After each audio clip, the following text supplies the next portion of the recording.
Let's hear from the coach. This is Behind the Beard with Bobby Smyrniotis, Forge FC head coach and sporting director. Now, the woman who takes us there, here's Mackenzie Barwell on the Forge Audio Network. Behind the Beard over coffee. Is that what we're doing? Mm-hmm. I'm holding my coffee? Yeah. Nice. It's better when it's warm. It is. Yeah, we're not going to leave it. Wow, this is good. You don't have a fancy glass? I don't have a fancy glass, but that's okay. No milk.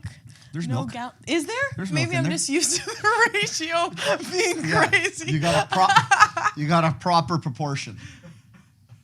This is what the ratio should be. Yes, that's it. Okay. You're supposed to taste the espresso. Mm-hmm. Right. Which I do. It's There very you go. good. Thank you, Bobby.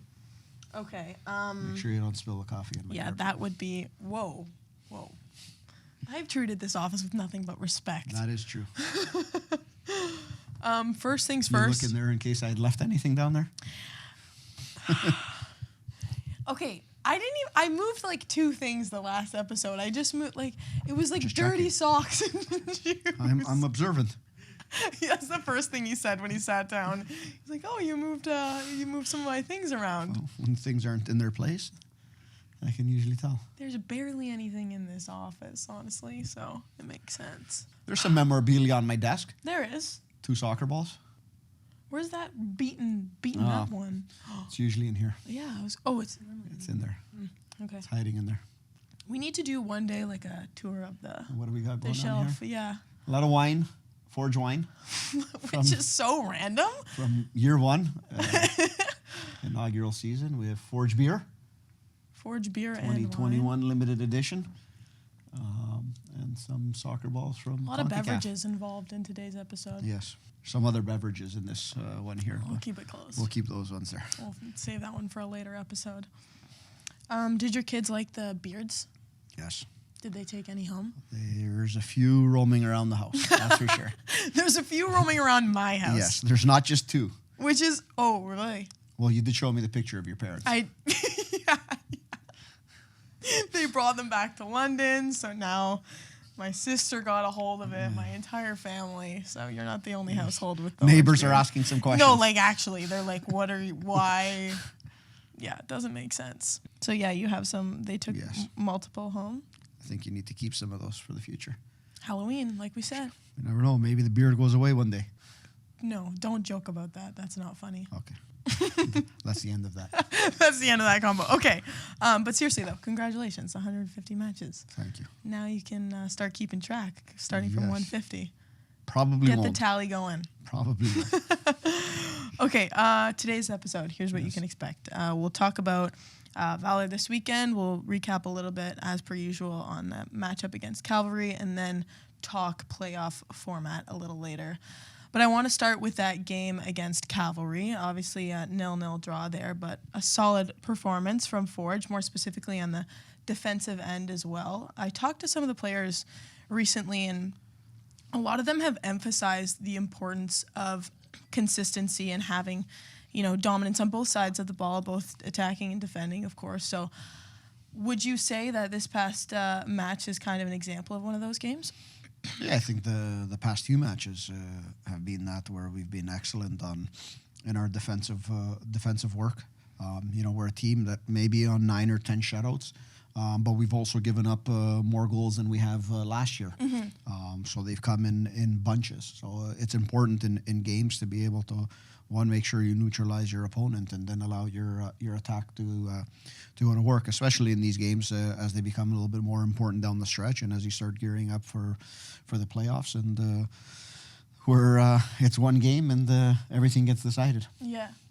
Kevaughn got his professional debut, which is very exciting. I think I might have shrieked, actually, from the press box when I saw that. But obviously he's on that developmental contract, so he's got 3 games with Forge. I'm wondering kind of what that decision process looks like in deciding to play him and what he brings to the field when he's Yeah, on. so first of all, he gets a maximum of 6 games. So it can happen over 2 periods. So he gets a maximum of 6. Oh, okay, so Yeah. you can renew the contract? Renewable.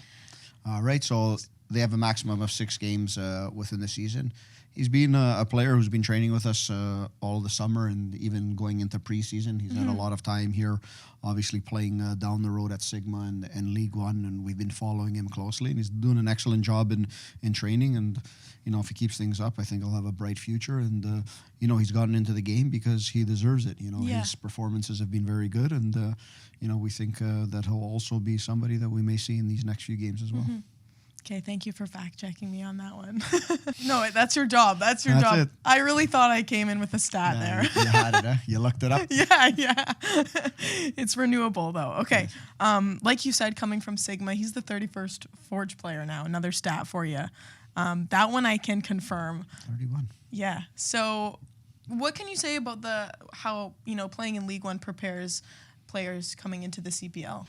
Yeah, it's quite the number when you just say that 31 players. I think it shows to the quality of work being done at the different levels of the game. Obviously, Sigma has been a very important piece of players moving through the pipeline. Something that we're growing here now with our partnership with Hamilton United, and we hopefully want to replicate that as we get ourselves moving with that. And League One is a great platform for the players. It's a competitive platform. Teams are playing to win. Teams are playing for an opportunity to play against us and other squads in the Canadian Championship. With Sigma, the team is quite younger to give opportunities to players like KJ, like Kevaughn to play, and other ones. We know we've got a couple other young guys in here training with us, and it's been an excellent platform for players. You look at guys like Noah Jensen, Malcolm Duncan, and you go back to our original cast of Tristan Henry and Dom Samuel. They've all made the leap from there, and it's been a great pipeline not only for us here at Forge, but I think for the league. If you go across the league, I think most teams have a player that has played in League One Ontario, and right now with the expansion of those leagues throughout the country, I think there's a player from any of those leagues playing for any team, and I think that will only continue. It's a natural pipeline to replenish your roster, go in and find the next gem. We've got this great ability to watch these guys a lot, especially at Sigma, and watch them grow in their development and then make their debuts over here. Yeah, no, you're right. I think each team in the CPL has at least one player that has come from League One. And in talking to KJ this morning too, he said it's kind of been cool to see some of those original Forge players kind of taking the same path and blazing the trail, if you will. Okay, moving on now. I want to go to Valour on Sunday because they're coming off a big win away against York United. So with that in mind, having them kind of come out into the woodwork more recently and show that they're not done yet, they're not out of reach from the playoffs, what do you kind of have to do to stop that momentum from them and be successful? First and foremost, they're a hardworking team. They're not a team that's ever going to give up, and that's one thing that you need to understand about them. They're a well-coached team. They've got a great deal of motivation, and they come out into each and every game, putting their best foot forward. And I don't mean that just from a football. Their energy, I think their energy is great in the games.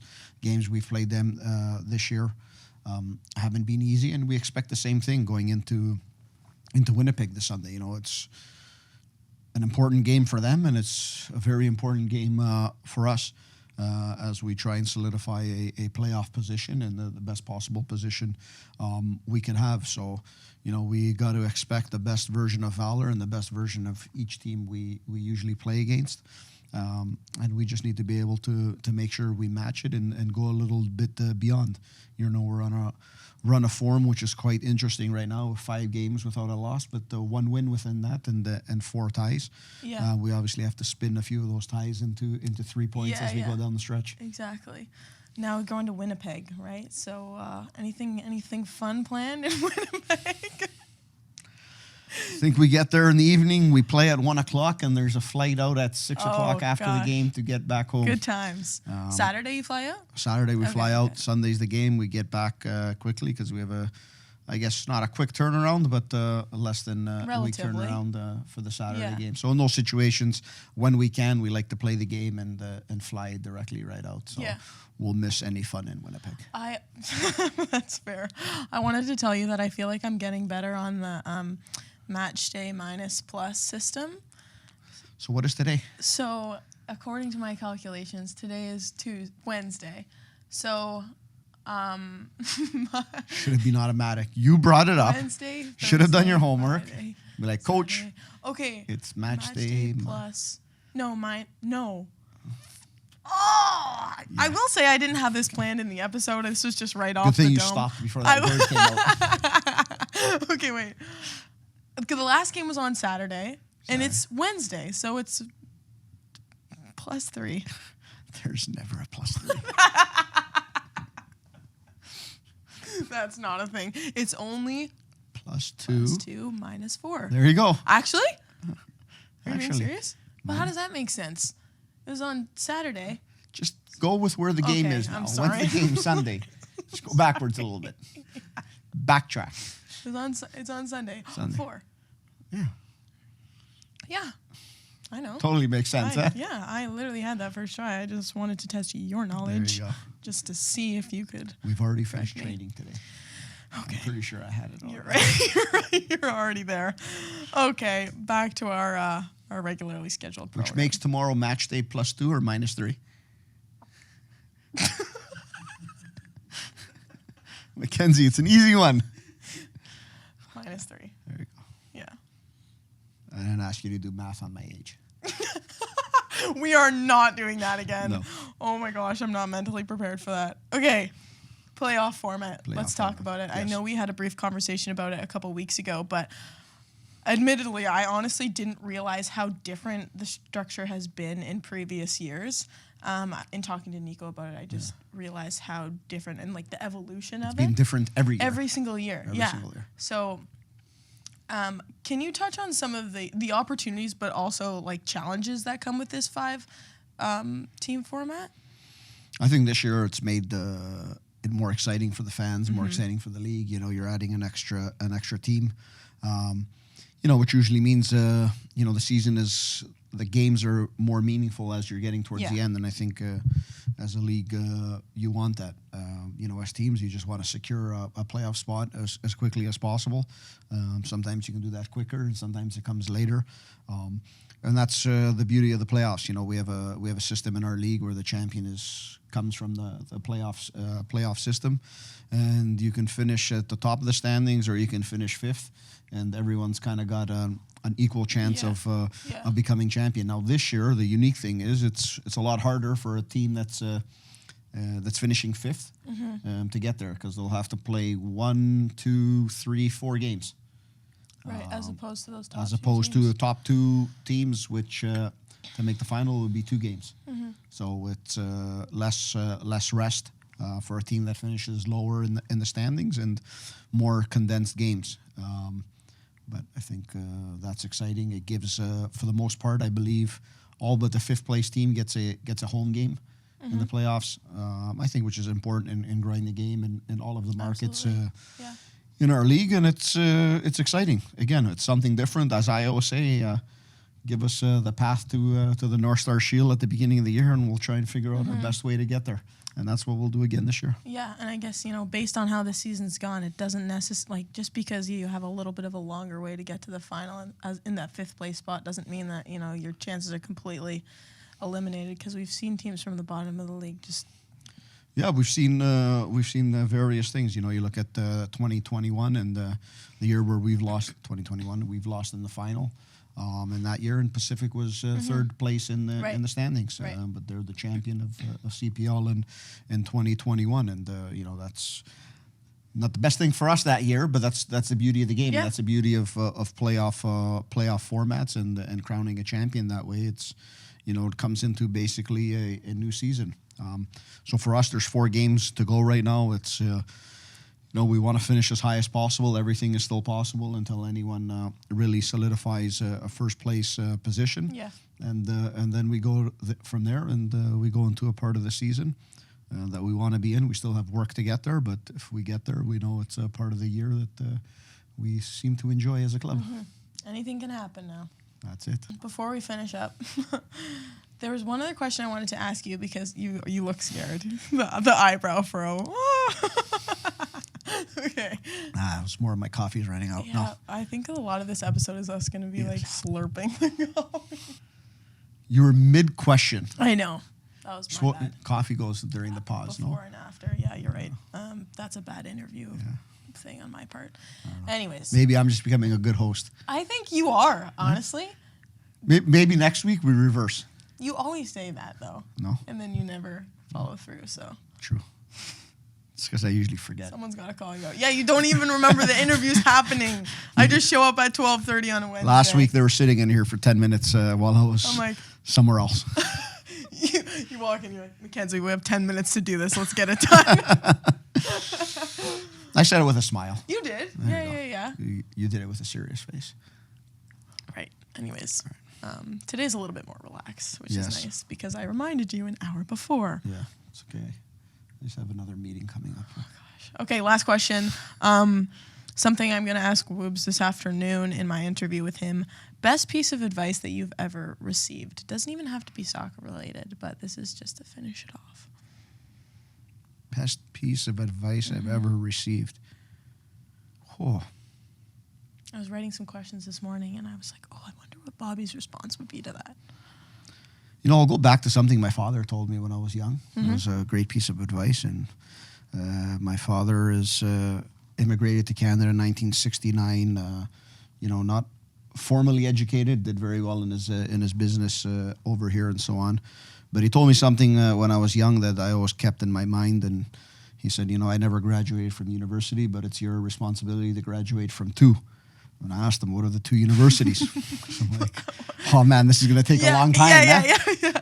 And there was always, you'll go to the proper university and get a degree, and you must also graduate from the university of the street.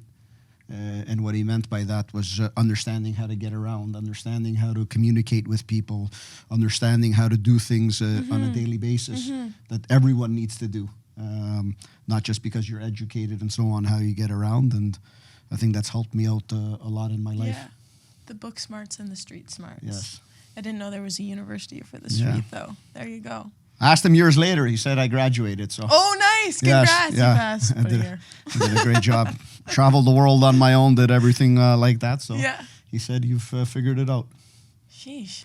Another bit of advice he told me when I was, I think, 17, picked up my suitcases and went over to Greece to become a professional footballer. And he basically told me, you don't have to call every day. You don't have to call everything. Figure it out. If you need something, call. If not, leave me alone. No worries. Yeah, it was never a suggestion of leave me alone. Yes. It's the street smarts. Right. You figured it out. Right. Told me you graduated. You're good. And then you came back and you said... Or maybe it was like if I called him, it would be like about money or something. That's what I... He's like, don't call me. Yeah, exactly. Okay, but in hindsight, you're good. Passed. Did all right. Jeez, I should ask my parents if I passed. Yeah. What do you think? You're doing a good job. Based on this interview? You're doing a good job. Got the coffee. All right. Was it a good one? There. It was really good. There you go. I'm not going to lie. It's making me a bit jittery. I feel like the mic is going to be like this in the interview. You got 10 seconds. We got 10 seconds. What time is it? Does it really matter? No, it doesn't matter. Okay. Thanks for watching, everyone. Next week, we're like week 20 or something like that. What is it, 17 today? Yes! How did you know that? Wow, that's actually really good. I have to remind myself Honest every to God, morning. I just took a wild guess. No, you wake up every morning and hope that you get to film behind the beard. Yep. Wednesday mornings. Wednesday, you're like, it's time. It was more like it's cold outside. True, it actually is so cold. Yeah. Okay, cut the camera, Corey. It's over. This has been Behind the Beard with Mackenzie Barwell and Bobby Smyrniotis. If you like what you heard, please like, follow, subscribe, comment, and share.